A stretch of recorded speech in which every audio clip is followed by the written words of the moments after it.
Bismillahirrahmanirrahim. Assalamualaikum warahmatullahi wabarakatuh. Selamat datang di Insan Cendekia Madani. Saya Bambang Eko Nugroho, saat ini dimanakan sebagai Direktur Utama dari Sekolah Insan Cendekia Madani. Sebagai informasi, Insan Cendekia Madani awalnya didirikan di 2010 dan intake pertama kali siswanya di 2011. Saat itu dimulai dengan program SMA dengan SMP. Seiring dengan perkembangan kepercayaan masyarakat, di 2014 sudah dimulai program SD dan dilanjutkan 2015 untuk program KB dan TK. Alhamdulillah, Insan Cendekia Madani terus berkomitmen menjaga lingkungan sekolahnya sebagai satu-satunya aset yang bisa mendukung secara utuh pembelajaran yang akan diberikan kepada seluruh peserta didiknya. Semua lingkungan sekolah Insan Cendekia Madani didesain untuk tetap menjaga keseimbangan alam yang ada. Kontur tanahnya dibiarkan seperti itu adanya. Bahkan awalnya dari tumbuh kembangnya lahan yang awalnya 3,5 hektar menjadi 11 hektar, kami harus sadar, kami harus memaklumi kondisi di mana Insan Cendekia Madani dibagi oleh adanya aliran sungai di tengah-tengahnya, sehingga kami pun harus membagi lahan yang ada, dan akhirnya ICM memiliki luasan kurang lebihnya saat ini di 8,5 hektar. Itu sudah salah satu komitmen yang cukup kuat dari Insan Cendekia Madani untuk tetap menjaga keseimbangan lingkungan yang ada. Selain itu, ICM alhamdulillah di perjalanan yang ada sudah dinobatkan sebagai sekolah adiwiyata dimulai dari tingkat kota Tangerang Selatan bahkan sekarang sampai ke mandiri khususnya untuk program SMA. Untuk SMP sudah mendapatkan pengakuan sebagai sekolah adiwiyata itu bahkan sampai ke tingkat provinsi, dan yang paling kecil di SD sudah mendapatkan pengakuan sebagai sekolah adiwiyata di tingkat kota Tangerang Selatan. SMA yang paling tinggi itu sudah menjadi sekolah adiwiyata tingkat mandiri. Artinya sudah memberikan perimbasan kepada sekolah-sekolah lain di sekitarnya untuk bagaimana terus menyelenggarakan sekolah untuk memperhatikan lingkungannya. Dan ini memberikan kesempatan pendidikan tersendiri bagi ICM yang sesuai dengan visinya menyiapkan generasi penerus bangsa yang akan menjadi pemimpin kelak dengan karakter keislaman yang kuat. Dimulai dengan kesadaran akan adanya lingkungan ini. Di lain pihak, ICM juga terus menjaga komitmen yang ada melalui penggunaan semua lampu-lampu yang sifatnya sudah LED, sehingga tingkat penggunaan lampunya pun bisa ditekan dengan lebih efisien dan efektif. Di lain sisi, ICM juga terus berkomitmen menjaga keseimbangan lingkungan dengan mengutilisasi sumber airnya sendiri untuk kebutuhan pemenuhan dari kebutuhan airnya sendiri. Sehingga di kita ini nggak ada menggunakan minuman kemasan, lebih kepada bagaimana kita membawa tumbler kita sendiri, isi ulang karena kita memproduksi air untuk internal kita sendiri. Terus di kantin sekolah anak-anak, di mana kebetulan SMP dan SMA ini sekolahnya berasrama, kita pun sudah meniadakan yang namanya plastik. Kita menggunakan kemasan-kemasan daur ulang, supaya ini juga memberikan suatu kesempatan kepada peserta didik kita untuk memahami pentingnya menjaga lingkungan ini, dimulai dari diri kita sendiri. Dan mudah-mudahan kedepannya dengan semua bentuk pengayaan, semua bentuk pendidikan yang ada diselenggarakan di ICM ini dapat memberikan imbas positif dan berkontribusi kepada pembentukan masyarakat madani yang jauh lebih sadar akan pentingnya menjaga lingkungan. Bukan untuk kita saat ini, tapi untuk generasi mendatang. Demikian saya sampaikan dari ICM. Terima kasih. Assalamualaikum warahmatullahi wabarakatuh.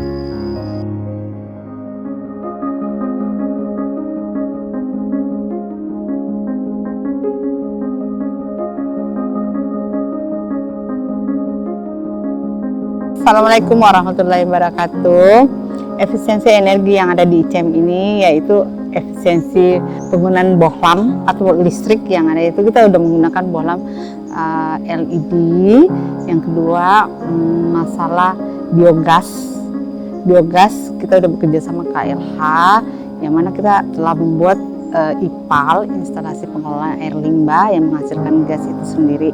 Yang ketiga, di ICM itu rata-rata ruangannya terbuka, jadi nggak perlu menggunakan cahaya lampu, jadi kita menggunakan cahaya benar-benar dari cahaya matahari dan sekitarnya. Ya, dari IPAL, jadi pengelolaan IPAL itu sendiri akhirnya menghasilkan, jadi air limbah itu dari air toilet khusus kloset. Jadi dari kloset itu mengalir ke penampungan air limbah itu sendiri, dan dari air limbah itu menghasilkan gas itu akhirnya masuk ke resto kantin kita untuk melayani resto. Jadi kita itu khusus penggunaan PJU itu lampu-lampu jalan umum itu kita menggunakan solar cell. Nanti kita bisa lihat, jadi ada 13 titik yang kita gunakan khusus untuk PJU solar cell.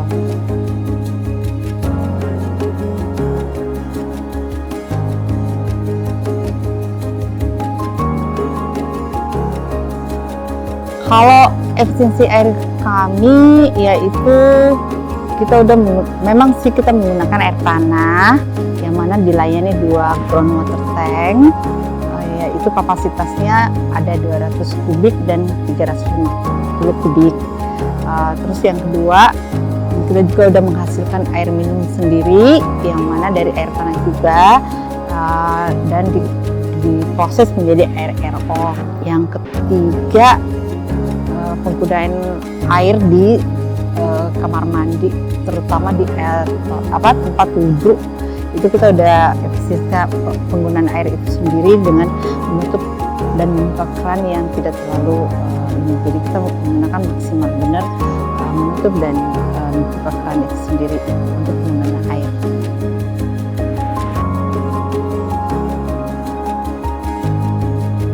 Efisiensi yang dilakukan ICM dengan 2 efisiensi dengan kertas dan dengan efisiensi barang sekali pakai. Contohnya makan sudah disiapkan dari tempat makannya tersendiri, dan untuk kertas itu efisiensinya dengan siswa dengan belajar dengan menggunakan laptop dan menggunakan tablet yang telah disediakan oleh ICM. Untuk di kantin, siswa-siswi yang ingin belanja dan membeli apapun di kantin tidak menggunakan plastik lagi. ICM telah menyiapkan wadah yang bisa digunakan kembali.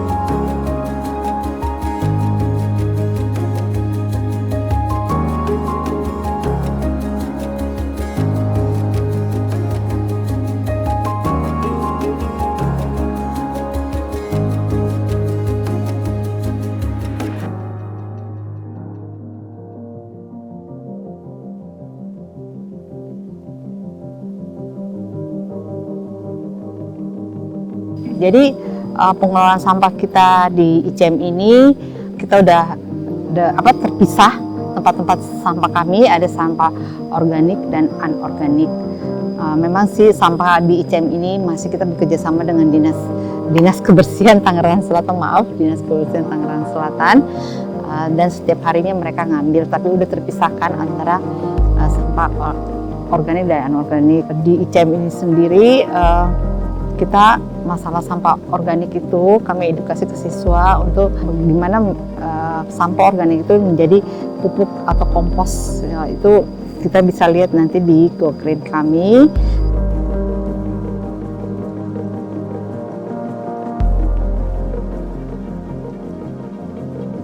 Sampah-sampah yang dipilah setiap harinya langsung diangkut setiap pagi hari jam 9 pagi dengan mobil truk pengangkut sampah dari Dinas Lingkungan Hidup untuk pembuangan akhir sampah di TPA Serpong.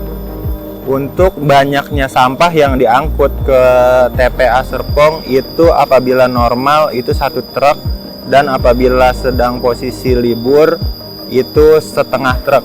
Sampah di area ICM ini sebelumnya sudah dipilah dan dipisah dari sampah anorganik dan sampah organik dan dikumpulkan di TPS tempat pembuangan sampah ICM dari seluruh gedung-gedung, termasuk dari resto, dari asrama, dan dari gedung sekolah. Untuk pengelolaan sampah organik, kami melakukan pemilahan sampah dan melakukan pembuatan kompos. Berikut adalah alat-alat pembuatan kompos.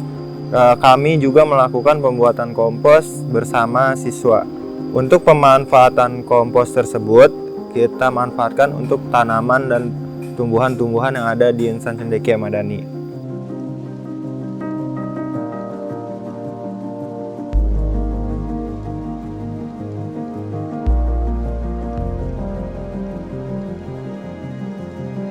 Penampungan sampah pembalut terus terang memang kalau di kelas di toilet sekolah itu kami menyediakan setiap bilik-bilik toilet itu sendiri tempat sampah khusus untuk pembalut. Nah, jadi siswa itu sebelum membuang mereka mencuci, setelah itu masukkan dalam kantong plastik lalu dibuang di tempat sampah yang sudah disiapkan di bilik-bilik toilet tersebut.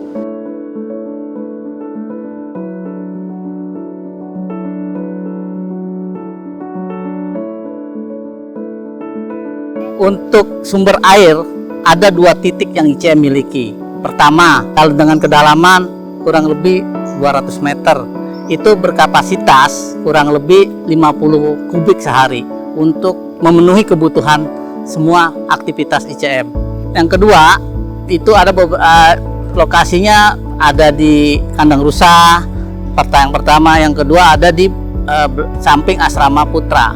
Itu sistemnya sistem gravitasi, jadi kita punya wadah namanya GWT, itu ditaruh di wadah itu, jadi nanti airnya untuk konsumsi aktivitas ICM dengan cara gravitasi, jadi tidak menggunakan listrik. Untuk menampung air hujan kita baru beberapa gedung yang sudah ada resapannya ya, seperti asrama putra baru dan masjid itu sudah mempunyai resapan. Nah, air hujan itu dari pipa-pipa air yang keluar disambungkan ke resapan-resapan. Nanti dari resapan itu apabila telah overflow itu akan kebuang dengan sendirinya ke kali mengalir. Kita memiliki banyak sekali kolam ikan.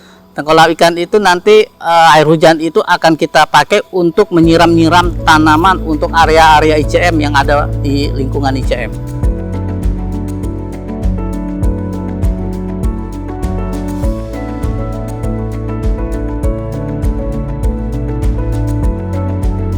Di sini kita memproduksi air minum sendiri, terus di samping memproduksi air minum kita juga memproduksi hand sanitizer dan disinfektan sendiri menggunakan air dari air tanah.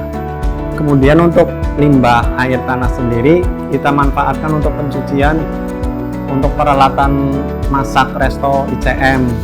Jadi air tersebut masih bisa digunakan. Kapasitasnya kira-kira kita bisa 1.400 literan per hari untuk air minum. Dan untuk air hand sanitizer dan disinfektan kira-kira 200 literan sehari sesuai kebutuhan area lingkungan ICM. Jadi dari air tanah pertama ditampung ke penampungan yang gede itu, terus dia difilter ke 3 filter ini yang 3, terus masuk ke tabung profil ini. Setelah itu dia disaring lagi ke tangki yang nomor 3, terus proses masuk ke galon, ke keran gitu.